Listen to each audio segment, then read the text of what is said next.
እንካፈላለን። ክብር ለኢየሱስ ይሁን። ስለ ቃሉ አጭር ጸሎት እንጸልይ። ቃሉን እግዚአብሔር እንዲባርክልን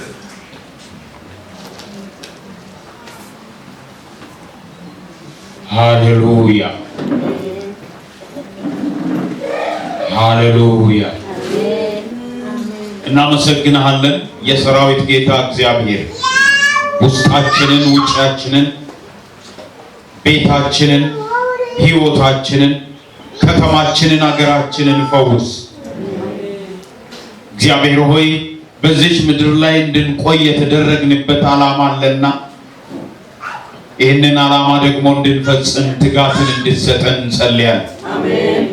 አባታችንና መድኃኒታችን ሆይ ተልእኮ ተቀበለናልና ተልእኮውን ለመፈጸም እንድንችል ጌታችን እግዚአብሔር አምላካችን ሆይ እንድታግዘን እንለምንሃለን። አሜን። ስምህ የተባረከ ይሁን። አሜን። ክብር ላንተ ብቻ ይሁን። አሜን። ስለሰማህን ተባረክ። አሜን። ይሄንን አሁን እግዚአብሔር ሆይ እዚህ የተቀመጥንበትን ማለዳ ለኛ ያዘጋጀውን ቃል ደግሞ እንድንሰማ አግዘን። አሜን። ስምህ ብሩክ ይሁን። አሜን። በጌታ በኢየሱስ ስም አሜን። ማቴዎስ ምዕራፍ 9 ከቁጥር 35 ጀምሮ አንባለው። 4 ቁጥሮች ናቸው። ከቁጥር 35 ጀምሮ ኢየሱስም በየምኩራቦቻቸው እያስተማረ የመንግስትንም ወንጌል እየሰበከ በሕዝብም ያለውን ደዌና ሕማም ሁሉ እየፈወሰ በከተማዎችና በመንደሮች ሁሉ ይዞር ነበር። ብዙ ሕዝብም ባየ ጊዜ እረኛ እንደሌላቸው በጎች ተጨንቀው ተጥለው ነበርና አዘነላቸው። በዚያን ጊዜ ደቀ መዛሙርቱን መከሩስ ብዙ ነው፣ ሰራተኞች ግን ጥቂቶች ናቸው። እንግዲህ የመከሩን ጌታ ወደ መከሩ ሰራተኞችን እንዲልክ ለምኑት አላቸው። ዮሐንስ ወንጌል ምዕራፍ 4 ቁጥር 30 ጀምረን ደግሞ እስከ 38 እናነባለን። ዮሐንስ ወንጌል ምዕራፍ 4 ቁጥር 30 ጀምረን እናነባለን። ከ30 በላይ ጌታ ኢየሱስ ክርስቶስ በሰማርያ ሊያልፍ ግድ ሆነበትና በዚያ እስራኤሎች በማይሄዱበት ሰማራውያንና እነሱ ምናልባት ጊዜ እንዳይፈጅ ሌላ ጊዜ እንነጋገር ይሆናል። እነዚህ የሰሜን እስራኤሎች ዘር አዳቅሏል ብለው ከሌሎች ወገኖች ጋር ተገናኝተው የእስራኤልን ዝርያ አበላሽተዋል ብለው አይሁዶች ሰማራውያንን እንደ አሕዛብ ይቆጥሩ ስለነበር ዲቃላዎች ብለው ስለሚቆጥሯቸው በሰማርያ አያልፉም ነበር። በሰማርያ ማለፍ ያስቀጣል በአይሁድ ሕግ። ግን ጌታ ኢየሱስ ክርስቶስ ሕግ ጥሶ ባህል ተሻግሮ ቋንቋን ተሻግሮ በሰማርያ ሊሄድ ግድ ሆነበት። ግድ የሆነበት ምክንያት ሕግ የጣሰ ስለሆነ እና በሰማርያ አልፎ አንዲትን ሴት በውሃ ዳር አግኝቶ ብዙ ነገር ተባብለዋል። ያንን ሁሉ አልናገርም እና እዚህ ምንባቡ ከሚጀምርበት ከ30 በላይ ደቀ መዛሙርቱ ምግብ ሊያመጡ ወደ ሰማርያ ከተማ ሄደው እሱ ያችን ሴት እያነጋገራት አብሯት ቆይቶ ሄዶ ከሰማርያ ምግብ ገዝቶ እስኪመለሱ ድረስ ያነጋግራት ስለነበር ደቀ መዛሙርቱ ገርሟቸው እስካሁን ከሴትዮዋ ጋር እያወራ ያለ እንደደረሱ ይናገርና ቁጥር 30 ላይ ከከተማ ወጥተው ወደ እርሱ ይመጡ ነበር ይልና ይህም ሲሆን ሳለ ደቀ መዛሙርቱ መምህር ሆይ ብላ ብለው ለመኑት። እርሱ ግን እናንተ የማታውቁት የሚበላው መብል ለኔ አለኝ አላቸው። ስለዚህ ደቀ መዛሙርቱ የሚበላ አንዳች ሰው አምጥቶለት ይሆንን ተባባሉ። ኢየሱስም እንዲህ አላቸው፣ የኔስ መብል የላከኝም ፈቃድ አደርግ ዘንድ ስራውንም ይፈጽም ዘንድ ነው። እናንተ ገና 4 ወር ቀርቷል መከረም ይመጣል ትሉ የለምን? እነሆ እላችኋለሁ ዓይናችሁን አንሱ፣ አዝመራው አሁን እንደነጣ እርሻውን ተመልከቱ። የሚያጭድ ደመወዝን ይቀበላል፣ የሚዘራና የሚያጭድም አብረው ደስ እንዲላቸው ለዘላለም ሕይወት ፍሬን ይሰበስባል። አንዱ ይዘራል አንዱም ያጭዳል የሚለው ቃል በዚህ እውነት ሆኗልና እኔም እናንተ ያልደከማችሁበትን ታጭዱ ዘንድ ሰደድኳችሁ። ሌሎች ደከሙ፣ እናንተም በድካማቸው ረካችሁ ይላል እና እዚህ ቦታ ላይ ስለ ቤተ ክርስቲያን ተልእኮ በአጭር ደቂቃ ውስጥ ልነግራችሁ ስለፈለኩ ነው። ቤተ ክርስቲያን ተልእኮ አላት። ይሄን ያነበብነው ክፍል ስንመረምረው ጌታ ኢየሱስ ክርስቶስ ይሄንን ተልእኮ ለመፈጸም ነው ከሰማያት የመጣው። አመጣጡ ፊልጵስዩስ 2 ከቁጥር 5 እስከ 11 መረዳት ትችላላችሁ። ሰማያትን ዙፋኑን ጥሎ በሰው መልክ የባሪያ መልክ ይዞ መጥቶ ለድሎት ሳይሆን ለመከራ፣ ለስቃይ፣ ለሞት ያው ለመስቀል ሞት የታዘዘ ሆነ ይላልና ይሄንን ደረጃ የወረደው ወደ ታች የመጣው ጌታ ኢየሱስ ክርስቶስ ይሄን ተልእኮ ለመፈጸም እንደሆነ ለሁላችን ግልጽ ነው። ሌላ ቦታ ላይ ዮሐንስ ምዕራፍ 20 ቁጥር 21 ላይ አብ እንደላከኝ እኔ ደግሞ እልካችኋለሁ አለ። አብ እንደላከኝ እኔ ደግሞ እልካችኋለሁ። ጌታ ኢየሱስ ተልእኮ መጣ፣ ተልእኮን ፈጸመ። ሳይጨርስ ቤተ ክርስቲያንን ተካ። ቤተ ክርስቲያን ከክርስቶስ ተልእኮ ተቀብላለች። ተልእኳን የምትፈጽም ናት። ስለዚህ ተልእኳን ለመፈጸም መነሳሳት አለባት። ግንቦት ወር ስለታዘዘ አይደለም። ኤኒዌይ ስለዚህ ተልእኮው ምንድን ነው የሚለው በአጭር ደቂቃ እናገርና ወደ ቃሉ መለሳለሁ። እንግዲህ መግቢያውን እንደነገርኳችሁ እንዳነበብኳችሁ ጌታ ለምን እንደመጣ እኛም እንዴት እንደተላክን ከነገርኳችሁ በኋላ ወንጌል ተልእኮ ነው። ወንጌል የቤተ ክርስቲያን ተልእኮ ነው። ተልእኮን ለቤተ ክርስቲያን የሰጣት ጌታ ነው። ስለዚህ የቤተ ክርስቲያን ተልእኮን ለማገልገል ቤተ ክርስቲያን ወገቧን አስራ አጥብቃ መቆም ይገባታል። ትልቁም ትንሹም ሴቱም ወንዱም የቆየውም አዲሱም እንደውም አዳዲሶች ተልእኮ ለመፈጸም ፈጣኖች ናቸው። ተልእኮ መፈጸም ነው ቤተ ክርስቲያን ወገቧን አስራ መስራት ያለባት። እሱም ወንጌልን ለዓለም ማድረስ። ተያያዥነት ያላቸው 5 ሐሳቦች አሉ። የቤተ ክርስቲያን ተልእኮ የሚባሉ ምንድነው? የቤተ ክርስቲያን ተልእኮ ብለን የምንጠይቅ what's mission ምንድነው ተልእኮ? ተልእኮ 5 ተያያዥ ርዕሶች አሉ። እሱን ነግራችኋለሁ። አንደኛ ሰዎችን ወደ እግዚአብሔር መመለስ ነው ወይም ወንጌልን ማሰራጨት ነው። ቅድም አንዱ ይዘራል አንዱ ያጭዳል ይላል አድማ ዮሐንስ ላይ። ወንጌል ማሰራጨት መዝራት ነው። ሰዎች ንስሐ ገብተው ከመጡ በኋላ አጨዳ ነው። ስለዚህ ሰዎችን ወደ እግዚአብሔር መመለስ ወይም ወንጌልን ማሰራጨት አንደኛ። ሁለተኛው የተልእኮ ክፍል ምእመናንን በመንፈሳዊ ሕይወት ማነጽ ነው። ምእመናንን በመንፈሳዊ ሕይወት ማነጽ ነው። እርሱ እርስ በርስ መተናነጽ ማለት ነው። ልክ እንዳሁን እኔ አስተምራለሁ እናንተ ትሰማላችሁ። በእግዚአብሔር ቃል መተናነጽ ይሄ ነው።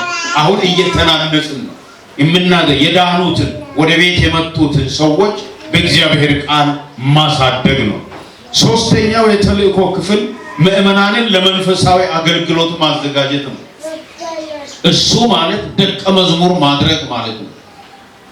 ወደ ጌታ ቤት የመጣውን በመንፈሳዊ ሕይወት ካነጽን በኋላ ለአገልግሎት ማብቃት ማለት ነው። ደቀ መዝሙር ማድረግ ሶስተኛ ምእመናንን ለመንፈሳዊ አገልግሎት ማዘጋጀት። አራተኛው ሕያው እግዚአብሔርን በእውነትና በመንፈስ ማምለክ ነው ወይም አምልኮ። አምልኮ ማለት ለእግዚአብሔር መገዛት ነው። አምልኮ ማለት እግዚአብሔርን ማወደስ ነው። አምልኮ ማለት መጸለይ ነው። አምልኮ ማለት የእግዚአብሔርን ቃል ማጥናት ነው። አምልኮ ማለት መዘመር ነው። አምልኮ በጋራም ይቻላል።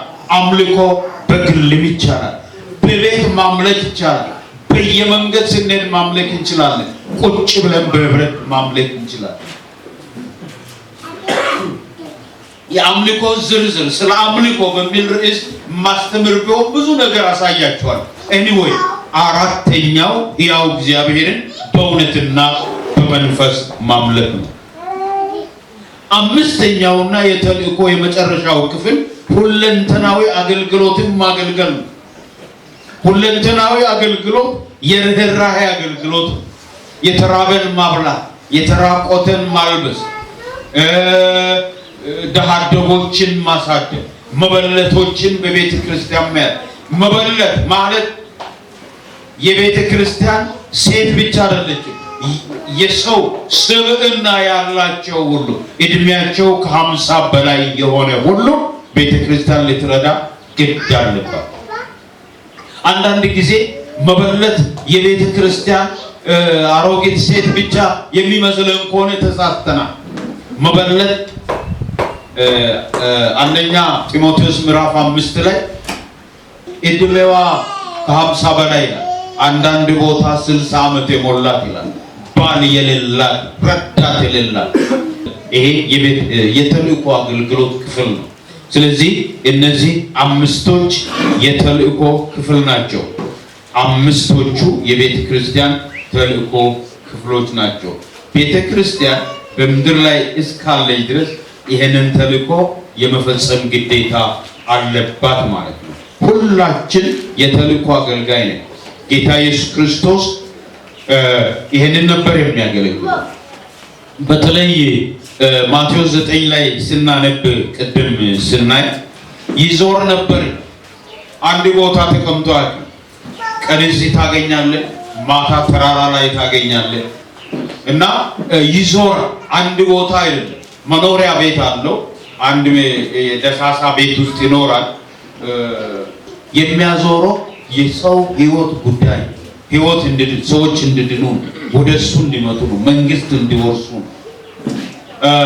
በከተማ ይዞራል፣ በገጠር ይዞራል፣ በምኩራብ ይዞራል፣ በሜዳ ይዞራል፣ በመንገድ ይዞራል፣ የህዝብ በሚገኝበት ይዞራል፣ ባህር ዳር ይዞራል፣ በገሊላ ይዞራል፣ በሰማርያ ይዞራል፣ በይሁዳ ይዞራል። አንድም ቀን እረፍት ያገኘ ሰው አልነበረም። እንደኛ ልብስ አልቀየረም፣ እንደኛ ጫማ አልቀየረም፣ እንደኛ ደስ ብሎት እረፍት ወስዶ የዓመት እረፍት ጽፎ ወስዶ ሄዶ መናፈሻ ውስጥ ቁጭ ብሎ ዛፍ ስር አየር ተቀብሎ አቅም ሁሌ እየዞረ ዟሪ ያደረገው ተልእኮ ከሰማይ የመጣበት ዓላማ ስለሆነ እና የዮሐንስ ወንጌልን ስናይ ደግሞ ከ30 እስከ 38 ነው ያነበብነው።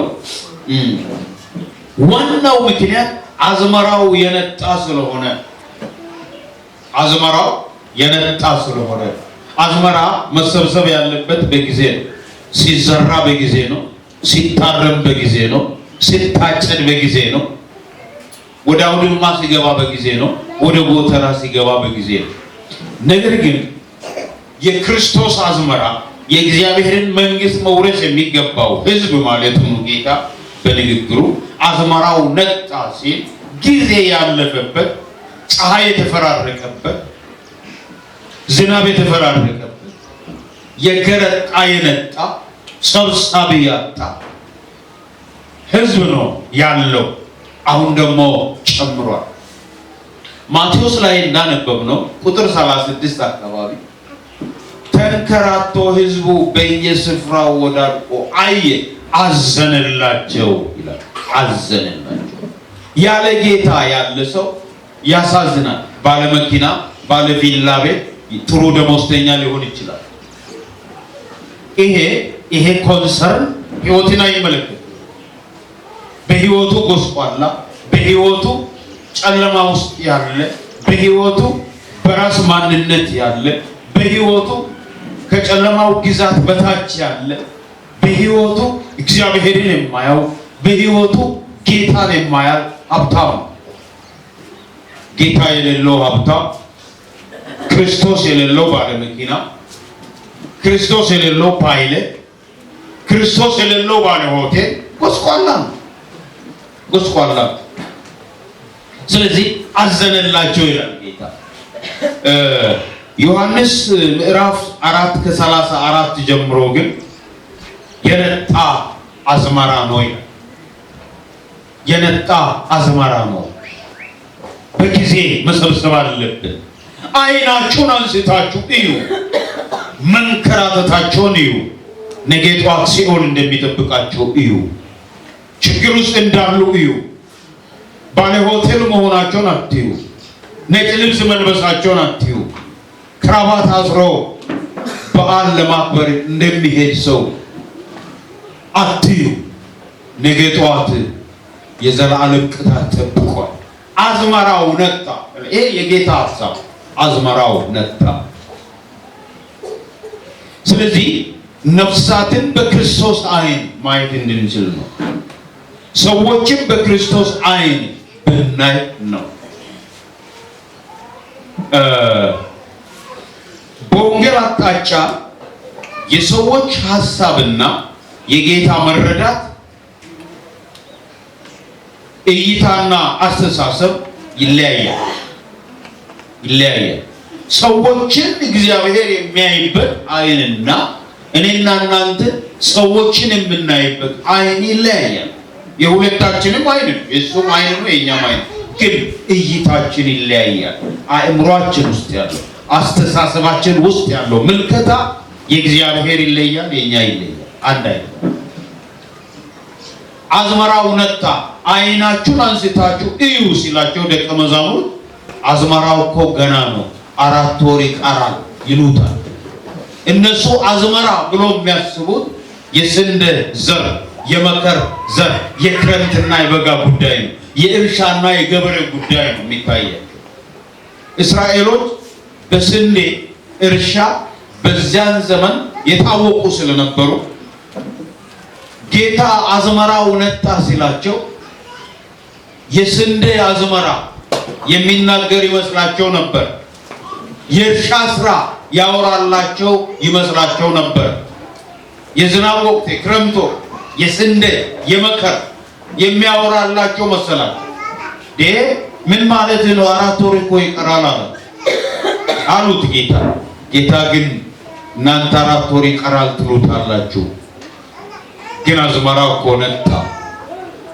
ተፈራረቀበት፣ ፀሐይና ዝናብ መሰብሰብ ነበረበት። ስለ ሰማርያ ሕዝብ ይነግራቸው ነበር ማለት ነው ጌታ። ያችን ሴት ረጅም ጊዜ ወስዶ ያሰለጠናትና ወደ ሰማርያ የላካት በአንድ ጊዜ ነው ወንጌላዊ ያደርጋል። የመጣችበትን ጉዳይ ሁሉ ጥላ ነው ወደ ሰማርያ ከተማ ሄደ። ሰዎችን ማፍለስ ጀመረ። ለወንጌል ስንወጣ ነገሮቻችንን ሁሉ ጥለን ነው የምንሄደው። ሴትዮዋ እንስራዋን ነው ጥላ ሄደችው። ውሃ ልትቀዳ መጣ ነው ውሃ መቅዳትን ትታ ነው ሄደችው። ወንጌል ስንሰራ የወገብ የምን ይሄ አሰረኝ፣ ይሄ ከለከለኝ፣ ይሄ አደናቀፈኝ የምንላቸውን ነገሮች ሁሉ ጥለን ነው የምንሄደው። ምክንያቱም አዝመራው ነጥቷል። እና እነዚህ ሰዎች ጌታ በሚያይበት አቅጣጫ ስላላዩ ገና የሚቀር ነገር አለ ብለው ያስቡ ነበር። እነዚህ ሰዎች 3 ዓመት ተኩል ሙሉ ከጌታ እግር ስር የተማሩ ናቸው፣ ግን አሁንም አብሮት ናቸው። ስቲል ግን የእሱን ሀሳብ አንደርስታንድ የሚያደርጉ አይደሉም። እኛ በጌታ ቤት ቆይተናል። በቆይታችን ልክ ስለ ነፍስ አናስብ። በቆይታችን ልክ ስለ ሰዎች መዳን ግድ አይደለም። በቤተ ክርስቲያን በቆይታችን ልክ ስለ ነፍሳት አይገደልም። በቆይታችን ልክ የእግዚአብሔርን ነገር ቁም ነገር አድርገን አንሄድ። ቅድም እኮ ከማስታወቂያው መስማት ይቻላል። ፕሮግራሞች አሏቸው፣ ፕሮግራሞቻችሁ ላይ አትገኙ። ይሄ ግድ አለ ማለት ነው። አዝመራ ነጣ ብሎ ከውስጥ ይጀምራል ማለት ነው። የተልእኮው ጉድለት ከውስጥ ይጀምራል ማለት ነው። ገና ፕሮግራሜ ላይ ተገኝተ ጌታን የማታመልክ ሰው ለነፍሳት ምን ግድ ይላል? ምን ግድ ይላል? ራሴ መጥተህ በሰዓት ተገኝተ በጌታ ፊት መቆም ካልቻልክ ልማት ከተማ ውስጥ ዞረ ምን አይነት ወንጌል ነው መናገር የምትችለው? አዝመራው መንታት የጀመረው ከውስጥ ነው። አብሮ ቆይቷል፣ ግን የጌታን ንግግራው በእርሱ የተማሩ አብሮ የበሉ አብሮ የጠጡ አብሮ የኖሩ አብሮ 3 ዓመት ተኩል የኖሩ ጌታ ስለ ወንጌል የነደፈውን ፕሮግራም የማያውቁ የጌታን ዕቅድና ራእይ ያልያዙ እሱን መስሎ ያልኖሩ አብሮ ግን ያሉ አብሮ የሚበሉ አብሮ የሚጠጡ ጌታን ሲናገር ምን ማለት እንደሆነ የማይገባቸው ሰዎች ነበሩ። ደቀ መዛሙርቱ አዝመራ ነጣ ሲል 4 ወር ይቀራል የሚሉ ነው። ስለዚህ ቤተ ክርስቲያን ያልገባት ብዙ ነገር አለ። ብዙ ነገር አለ። ብዙ ነገር አለ። በነበራቸው አመለካከት ራእይና አካሄድ ከጌታ ፍጹም ልዩነት የነበራቸው ግን አብረው የሚያገለግሉ ናቸው። ዛሬም ቤተ ክርስቲያን የተሰጣትን ተልእኮ ካለማወቋ የተነሳ የተሰጣት ተልእኮ አለ፣ የሚታደርገው ነገር ሌላ ነው። ተልእኮውን ስታደርግ አይገባትም። ያ ማለት ነው ስለ መከሩ ጌታ ሲናገራቸው እነ ጳውሎስ ሄዶ ሲቀበሉ እና አብርሃም ሄዶ ሲቀበሉ ከኛም መካከል አንዳንዶች ሄዶ ሲቀበሉ አጭብጫ ወንበር ይዘው ቁጭ ብለው ማጨብጨብ ይስታጨብጩ አጨብጩ እዛ ማጨብጨብ ይቅርብን። መቀበል ነው። ገብቷችኋል? ለመቀበል አገልግሉ። ኢየሱስ ጌታ። አንድ ቃል አንብቤ ልጨርስ። ጌታ ሆይ እንዴት አጨብጫቢ መሆን የለብንም። አይ ምን ነካችሁ? ተቀባይ ነው መሆን ያለብኝ። ታየኝ ነገር ስታጨበጭቡ የሆነ ነገር የሆነ ከለከለ ብሎ ጌታ ልሽል እኔ ዝጉጅ በኢየሱስ ክርስቶስ ይሄ አጨብጫቢ መሆን ነው የምትፈልጉት? ስለዚህ መነሳት ያስፈልጋል። አንደኛ ቆሮንቶስ ምዕራፍ 9 ቁጥር 24 ጀምረን አንብብ። እንዲህ ይላል በእሽቅድምድም ስፍራ የሚሮጡት ሁሉ እንዲሮጡ ነገር ግን አንዱ ብቻ ዋጋውን እንዲቀበል አታውቁምን? እንዲሁ ታገኙ ዘንድ ሩጡ። የሚታገልም ሁሉ በነገር ሁሉ ሰውነቱን ይገዛል። እነዚያ የሚጠፋውን አክሊል ሊያገኙ ነው፣ እኛ ግን የማይጠፋው። ስለዚህ እኔ ያለ ሐሳብ እንደሚሮጥ ሁሉ እንዲሁ ነፋስ አልጎስምም፣ እንዲሁ አልጋደልም። ነገር ግን ለሌሎች ከሰበኩ በኋላ ራሴ የተጣልኩ እንዳልሆን ስጋዬን እየጎሰምኩ አስገዛዋለሁ። ሃሌሉያ አሜን። ለሌሎች እያጨበጨብኩ አልኖርም።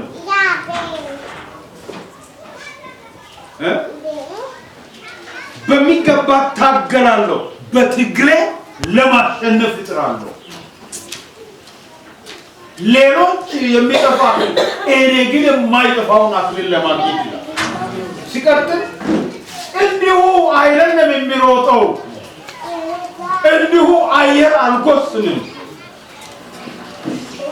ይልቅስ ለሌሎች ሰብኬ እኔ የተጣልኩ እንዳልሆን ራሴን አስገዛለሁ። የተጣልኩ እንዳልሆን ምን ማለት ነው? እኔ ራሴ አንደኛ ለመሆን እሮጣለሁ እንጂ ወደኋላ አልቀርም። ጊዜያችንን አውቀን አገልግሎታችን አውቀን ምን ያህል እንደቀረን አውቀን ተነስተን ተልእኮ ሰርተን ተሸላሚዎች ነው መሆን ያለብን። እግዚአብሔር የተባረከ ይሁን። አሜን። እውነትን በመግለጥ እውነትን በመናገር ሰዎችን ለማስታጠቅ አም ሬዲ። ትምህርታችን የትም አላደረሰንም። የትም ሊያደርሰን የሚችል የእግዚአብሔር ቤት ተልእኮ። ስለዚህ የእግዚአብሔርን ስራ እንስራ። ምን ላይ እንደደረስን የት ጋር እንደቆምን እንወቅ። ተሸላሚዎች እንሆን። እግዚአብሔር ይባርካል። አሜን። ጸልይ። ፓስተሪን ጋብዛን አለው ለዚህ ጸልይልናል። ፍጹም አምላክ ፍጹም ሰው የሆነው በፊቱ አንድ ቀን እንደ 1000 ዓመት የሆነለት 1000 ዓመት እንደ አንድ ቀን የሚሆንለት እሱ 3 ዓመት ተኩል ተሰጥቶት አንድ ቀን እንደተሰጠው ሰው ነበር ሲሮጥ የነበረው። እኔና እናንተ ግን ዛሬ ተሰፍሮ የማያልቅ ተቀርቶ የማያልቅ እድሜ የተሰጠን ያህል ተዘናግተን እንደተቀመጥን አገልጋዮች ብንሆን መሪዎች ብንሆን እግዚአብሔርን በተለያየ ጸጋ እንድናገለግል ጌታ እድልን የሰጠን ሰዎች ሁላችን ጌታ በሰጠን ጊዜ እየቀለድንበት እንደሆነ በጊዜያችን እየተጫወትንበት እንደሆነ እኔ ዛሬ ገብቶኛል። በግሌ ጊዜን በአግባቡ እንዳልተጠቀምኩ ከጌታ ጋር እንደተላለፍኩ እየተላለፍኩም እንዳለው እግዚአብሔር ዛሬ በቃሉ እኔን አሳይቶኛል። ምናልባትም እንደኔ እግዚአብሔር የተናገራችሁ ሰዎች ካላችሁ ዛሬ ለእግዚአብሔር ቃል ግቡ። ሰዓታችሁን ለመጠቀም ጊዜያችሁን ለመጠቀም ለተልኳችሁ ለመኖር በጊዜያችሁ ላትቀልዱ። ያለን ጊዜ ውስን እንደሆነ እንድናውቅ ብዙ መቅደም የሌለባቸው ነገሮች በህይወታችን ቅድሚያ አግኝተው እኛንም ብኩን አድርገውናል፣ አስጨንቀውናል፣ ወጥረውናል። እነዛ ነገሮች ግን ቅድሚያ የምንሰጣቸው ጉዳዮች አልነበሩ። ልክ እንደ ደቀ መዛሙርት እንደሆነ በግልጽ ጌታ ተናግሮናል። እሱ የሚያወራው ሌላ፣ እነሱ የሚያስቡት ሌላ፣ እቅዱ ሌላ፣ የነሱ እቅድ ሌላ። እግዚአብሔር ከዚህ ይጠብቅ። እስቲ እጆቻችንን ከፍ አድርገን ከልባችን ጋር የሚረዳንን የጌታን ጸጋ እየጠየቅን አንድ ሁለት ጊዜ ብቻ ነፍሴ ወደ አምላኳ ስጋም ወደ አፈሩ ሳይመለስ ቶሎ ቶሎ ብዬ ስራዬን ልጨርስ ብለን ከዘመርን በኋላ አጭር ጸሎት ጸልየን እንጨርሳለን። ነፍሴ ወደ አምላኳ ስጋም ወደ አፈሩ ሳይመለስ ቶሎ ቶሎ ብዬ ስራዬን ልጨርስ። ነፍሴ ወደ አምላኳ ስጋም ወደ አፈሩ ሳይመለስ የተቀን ልትጋና ስራዬን ልጨርስ። አንድ ጊዜ ነፍሴ ወደ አምላኳ ስጋም ወደ አፈሩ ሳይመለስ ቶሎ ቶሎ ብዬ ስራዬን ልጨርስ። እግዚአብሔር ሆይ በጌታችን በኢየሱስ ክርስቶስ ስም ስለዚህ ቀን እጅግ አድርገን እናከብረሃለን። በዚህ ጉባኤ መካከል በክብር ስላለ፣ በድምቀት ስላለ፣ ህልውና ስለተሰማን፣ ድምፅ ስለደረሰ በጌታ በኢየሱስ ክርስቶስ ስም ብዙ ክብር ላንተ ይሆን። ወጣቶች ድምፅህን ሰምተዋል። እናቶች ድምፅህን ሰምተዋል። አባቶች ድምፅህን ሰምተዋል። ጎልማሶች፣ አዛውንት ድምፅህን ሰምተዋል። ልጆች ድምፅህን ሰምተዋል። ጌታ ሆይ አገልጋዮች፣ መሪዎች ድምፅህን ሰምተናል። በጌታችን በኢየሱስ ክርስቶስ ስም ለሰማነው ለአንተ ድምፅ ምላሽ እንድንሰጥ ከዚህ ቀን ጀምሮ እንድታንቀሳቅሰን እንለምንሃለን። ፈቅደን ለአንተ ጌታ ሆይ መላክ እንድንችል፣ ፈቅደን መንቀሳቀስ እንድንችል፣ ሩጫንን መሮጥ እንድንችል በጌታ በኢየሱስ ክርስቶስ ስም እንድትረዳን እንለምንሃለን።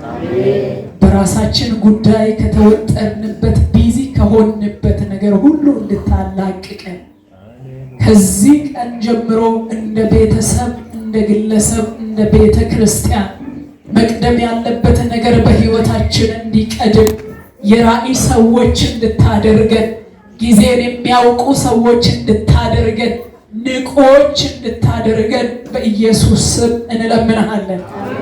ጌታ ሆይ ቃል በከንቱ ወደኛ አልመጣም። ያለንበትን ስፍራ ሊያሳየን ሊጠቁመን ከወደቅንበት ሊያነሳን ቃል መጥቷልና በዚህ ቃል መነሳት ይሆንልን።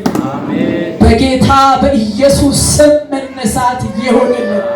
ጳውሎስን የረዳችው ያንተ እጅ በኢየሱስ ክርስቶስ ስም እኔንና ሕዝብህን እንድትረዳን ጌታ ሆይ ራሳችንን በፊትህ እናኖራለን። ከድካማችን እንድታወጣን፣ ከስንፍናችን እንድታወጣን የዘላለም አምላክ እግዚአብሔር ሆይ ከመስማት ወደ ተግባር እንድትቀይረን በጌታ በኢየሱስ ስም እንለምናለን። ይልቁንም በምክር ቃል እንደተናገርከን እንዲሁ የምንሰበሰብ ሰዎች የሰንበት ደንበኞች ከመሆን እንድታወጣን፣ የዓላማ ሰዎች እንድታደርገን፣ እውነተኛ ያንተ ተከታዮች ልጅህን ኢየሱስን ለመምሰል ዕለት ዕለት የምንተጋ ሰዎች እንድታደርገን በኢየሱስ ስም እንለምናለን። ከዚህ ቀን ጀምሮ የምንውልበት ስፍራ ሁሉ የመንግስትህን ስራ የምንሰራበት እንዲሆንልን፣ ጊዜያችን በከንቱ እንዳይባክን፣ ተማሪዎች በትምህርት ቤታቸው፣ ሰራተኞች በስራ ቦታቸው፣ ነጋዴዎች በንግድ ስፍራቸው፣ በየሰፈሩ በየመንደሩ ጌታ ሆይ ይሄንን አንገብጋቢውን ነገር አንተን አላሳርፍ ያለህን ነገር ሕግ እንኳን እየጣስክ እንድትሰራ ያደረገህን ያንን ትልቁን ተልእኮ ፈጽመን ደስ እንድናሰኝ እንድትረዳን እንለምንሃለን። ይህንን ስለምታደርግ ተመስገን።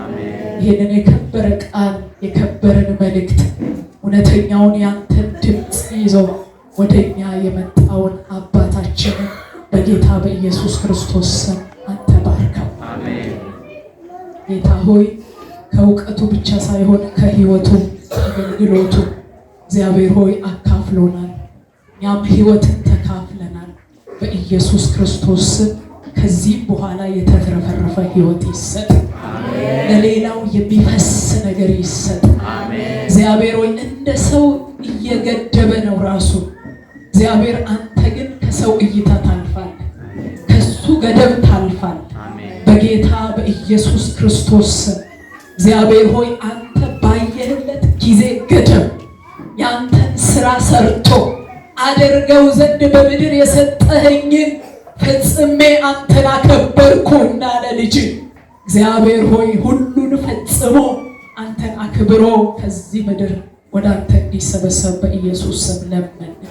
እስከዛ ጊዜ ድረስ ጤናው እንዲጠበቅ፣ ሰላሙ እንዲጠበቅ፣ ነፍሱ በአንዳች እንዳትጨነቅ በጌታ በኢየሱስ ስም እጅ በላዩ ላይ ትሁን። እንዳገለገለ በመውጣት በመግባቱ አንተ አገልግለው። የሚያስፈልገው ነገር ሁሉ ካንተ ዘንድ የተለቀቀ ይሁን። አቅምና ጉልበት በኢየሱስ ክርስቶስ ስም ይጨመርለት። እሱንና ቤቱን አንተ ባርክ። ሁሉን አንተ ስም ክብር ይሁን። ሕዝብህን ባርክ። እንወጣለን፣ ከፊታችን ቅደም። ከሰዓት በሚኖረን ጊዜ እግዚአብሔር ሆይ መከናወንን ስጠን፣ ፊትህን አብራለን። በናዝሬቱ ጌታ በኢየሱስ ክርስቶስ